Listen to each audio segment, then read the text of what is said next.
Հարգելի փաստաբան, հնարավոր է խափանման միջոց տնային կալանքը փոխել վարչական հսկողության։ Ինչպես է դա իրականացվում։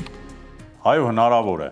Արդեն իսկ կիրառված տնային կալանքը համաձայն ՀՀ քրեական դատավարության օրենսգրքի հանդիսանում է այլընտրանքային խափանման միջոցներից մեկը։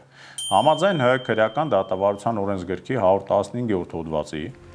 Խափանման միջոցներ են կալանքը եւ այլընտրանքային խափանման միջոցները։ Այլընտրանքային խափանման միջոցներն են տնային կալանքը, վարչական հսկողությունը, գրավը, պաշտոնավարման կասեցումը, բացակայելու արգելքը, երաշխավորությունը, դաստիարակչական հսկողությունը, զինվորական հսկողությունը։